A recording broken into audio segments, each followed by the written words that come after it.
I've broken into a lot of places. Old hospitals, shut-down factories, even a half-flooded church once. But something about the abandoned Crystal Pines Mall was different. It had that kind of silence that makes your ears ring, like the world itself is holding its breath. It was me, Maya, Jace, and Eric. We called ourselves the Night Crawlers, just a dumb name we came up with for our YouTube channel. Urban exploration, creepy places, clickbait thumbnails.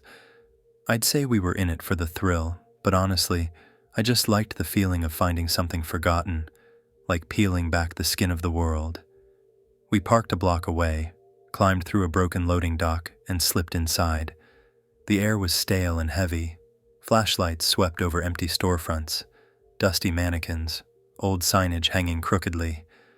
The place had been abandoned since 2008, and it showed.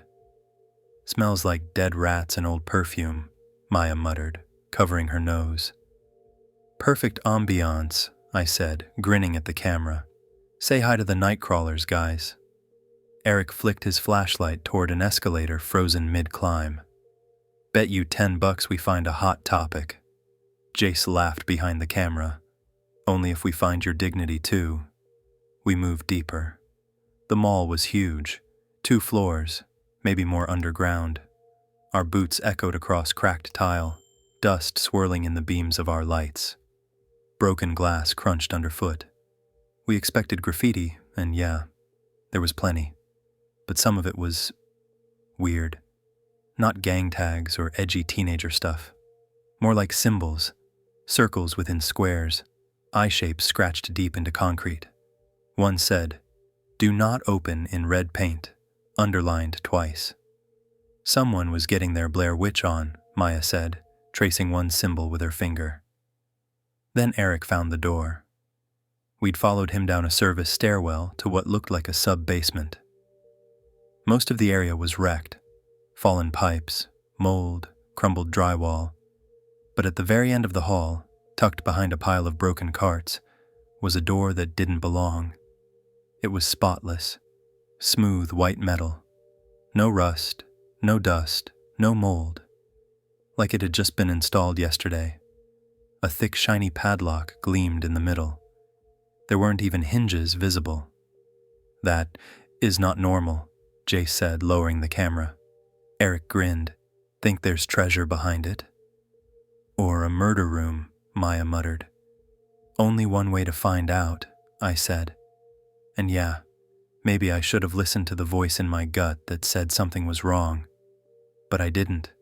Because views, right? We broke the lock with a bolt cutter Eric always carried. It snapped too easily. I remember that. Like the metal was brittle or hollow. I pulled the door open. Behind it wasn't another basement or maintenance closet. It was bright, like a hospital wing or one of those high-end offices. White tile, soft LED lights in the ceiling, sleek glass panels. No dust, no decay. No way that belonged here. "What the hell?" Maya whispered. "Is this part of the mall?" Jace asked, stepping in slowly. "No way," I said. "It's too new." We all stepped inside. The air smelled like antiseptic and lavender. The door behind us swung shut on its own. There was no handle on the inside. Jace reached for his phone. No signal. I checked mine. Same. The time had frozen at 11:43 p.m. No ticking, just stuck. Then the lights above us hummed, gently at first, then louder. And from somewhere deep in the hallway, we heard it. Footsteps, not running, not rushing, just slow, steady, deliberate steps. "That's not one of us," Eric said. "We need to go," Maya whispered, already backing toward the door. But it wouldn't budge. No handle, no lock. Just smooth white metal. I turned toward the hallway. The footsteps had stopped, but the lights kept humming. We weren't in the mall anymore. I don't know what I expected after we broke the padlock. Maybe a supply closet, maybe another boarded-up hallway. But what we got was weird.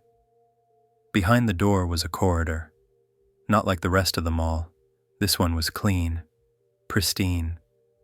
The walls were smooth white panels, the floor polished and seamless. The lighting wasn't flickering fluorescent tubes either. It was this soft, even glow from nowhere. No fixtures, just light. It didn't belong there. It felt wrong. "Yo, is this part of some new renovation?" Tyler asked, stepping in with his camera raised. "In an abandoned mall?" I said. "Come on. You think they'd start with this and leave the rest to rot?" Emily didn't say anything. She was staring at the hallway, frowning.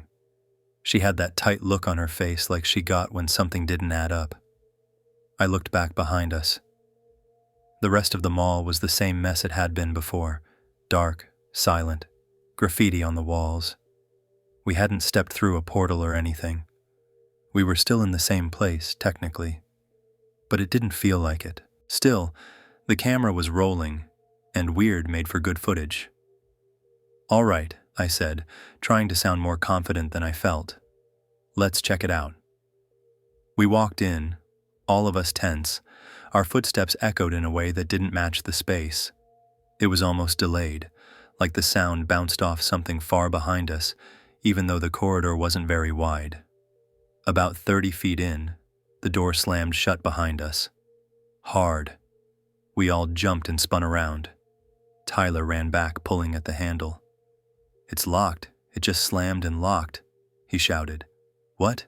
We broke the lock." He yanked again, then kicked it. The door didn't budge, not even a rattle, just a solid thud. "Okay, calm down," Emily said, breathing hard. "We'll figure it out.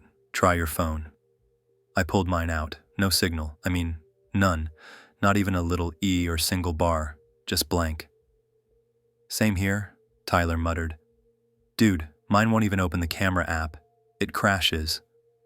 "We just came in," I said. "It's fine.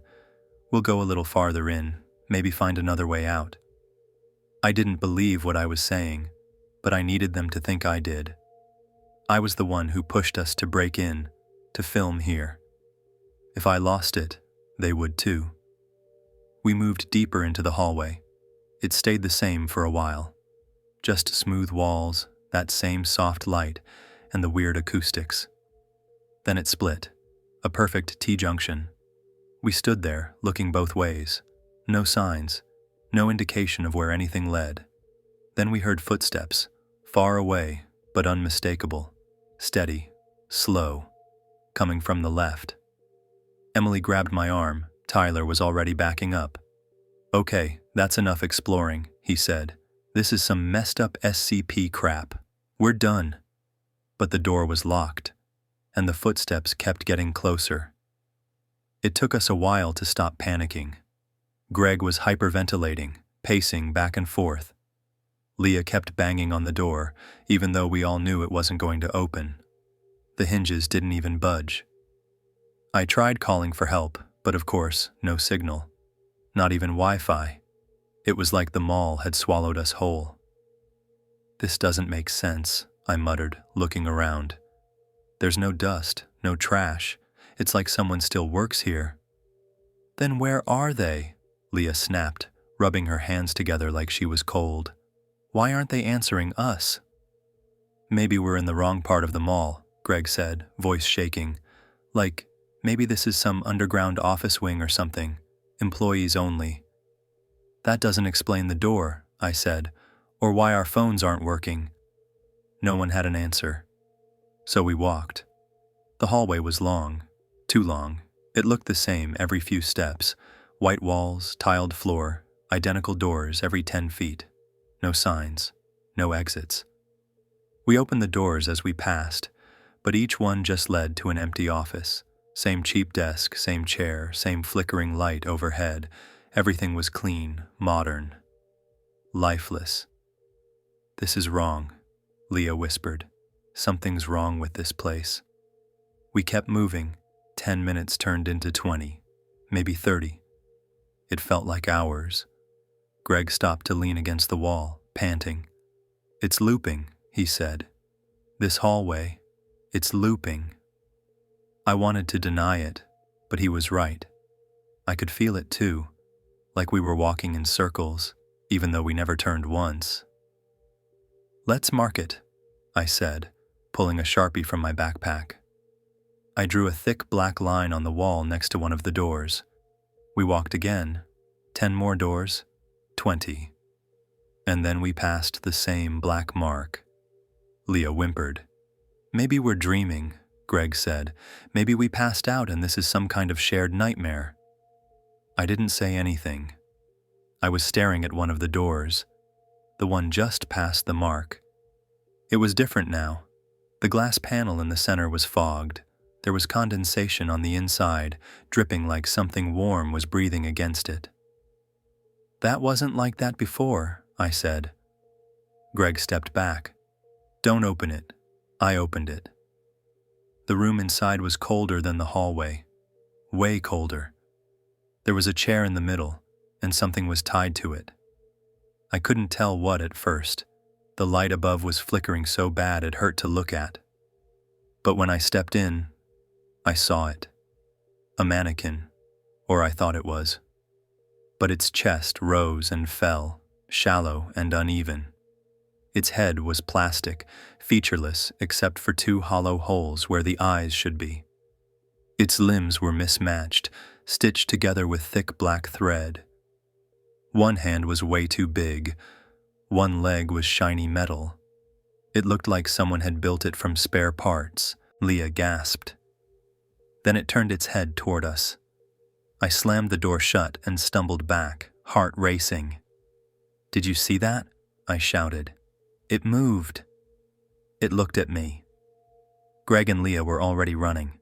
I didn't blame them. I followed. We didn't talk after that. We just ran even though the hallway never ended, even though it felt like we were going nowhere. Behind us we heard something start to walk, one slow step at a time, heavy, wet, like it was dragging something with it, and it was getting closer. The hallway beyond the break room stretched far longer than it should have. The further we walked, the more distant the mall behind us felt, like it had been swallowed by something. I kept glancing over my shoulder, half expecting the lights to vanish or the door to disappear completely. It didn't. Not yet, anyway. The floor here was spotless, not a speck of dust. The tiles were smooth and white, and the walls gleamed like they'd just been scrubbed. There were no signs of rot or water damage. It didn't make sense. This place had been shut down for years. Jules walked ahead of us, her flashlight beam jittery as she kept sweeping the corridor. Riley was unusually quiet, eyes darting around like he was waiting for something to leap out of the walls. We passed empty stores that looked like they'd never opened. Their glass fronts were covered with paper, like someone had half-prepped them for a grand opening that never came. There were no signs, no logos. Just blankness. "Doesn't feel abandoned," Jules muttered. "Feels unfinished." "Yeah," I said, like we're walking through something that's still being built. We reached an escalator. It wasn't running, but it was lit from beneath, casting a cold glow on the steps. Something about it made my skin crawl. "Should we go up?" Riley asked. Jules didn't wait for a vote. She started climbing, one hand on the rubber rail. We followed. The second floor was different. There was music playing somewhere far off, tinny and soft, like a music box. The air smelled sweet and artificial, like someone had sprayed too much air freshener. We turned a corner and found a hallway lined with mannequins, not store mannequins. These were wrong, taller, too thin. Their limbs were too long, fingers tapering into points. Their faces were smooth. No eyes, no mouths, just ovals of plastic. They stood in rows, shoulder to shoulder, facing the hallway, watching, waiting. "Screw this," Riley whispered. We moved fast. Didn't run, but walked as quickly and quietly as we could. None of the mannequins moved, but I kept expecting one of them to turn its head. Then Jules stopped. She was staring at a door. different from the rest. It was wooden, old-fashioned, carved with symbols I didn't recognize. Something about it felt ancient. "That wasn't here before," she said. She reached for the knob. "Don't," I said, but it was too late. The door creaked open. Behind it was a pitch-black room, no light. Not even the beam from Jules's flashlight seemed to cut into it. It was like looking into a void. Jules stepped in. The door slammed shut. We screamed her name, banged on the door. Nothing. Then, it slowly creaked open again. The room was empty. Jules was gone. Riley was shaking.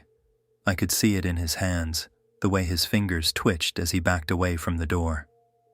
"We have to find her," I said. "There has to be another way in." "You saw what that was," he muttered. "That wasn't a room. It was something else." I didn't know what it was. I still don't. But I knew I couldn't leave Jules behind. We started searching again. Room after room. Hallway after hallway.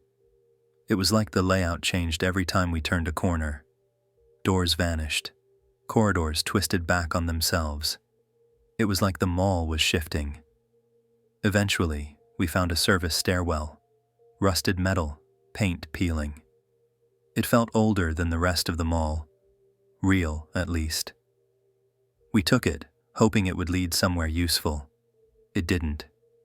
We came out in a food court, not the one from earlier. This one was intact. Neon signs buzzed. Tables and chairs were set up. Trays with uneaten food sat untouched. Riley walked over to one and picked up a sandwich. "This is fresh," he said.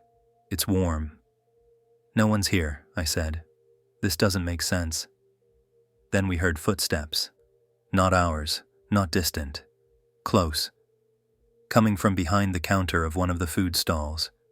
Riley grabbed my arm and pulled me behind a table. We crouched, barely breathing. The footsteps got louder. Something moved behind the register. We heard a low, wet breathing sound. Then something stepped into view. It looked like a man. Maybe. But it was wrong. Its limbs were stiff, movements jerky like a puppet. Its face was pale, stretched too tight. Its eyes were huge, black and too round. Like doll's eyes, it sniffed the air, turned toward our hiding spot. I held my breath. Riley gripped my hand so tightly it hurt. Then it moved on, walked past us, steps echoing. We waited until the sounds faded, then made a break for it. We didn't talk, just ran. Room after room, deeper into the mall, until our legs gave out and we collapsed in what looked like a daycare center. Painted walls, plastic toys, cribs. Riley sat with his back against the wall, panting. "We're not getting out," he said. "We're not even in the mall anymore. We're in something else." I didn't disagree. Somewhere, far away, I heard the music box again. And a child's laugh. The hallway we ended up in wasn't like the others. It was narrow, the ceiling too low. The walls were made of rough concrete, with seams that bled faint, dark stains. It didn't feel like a mall anymore. No signs, no advertisements. Just this tight corridor that seemed to breathe around us. Riley was quiet. Too quiet. I glanced at him. His hands were shaking.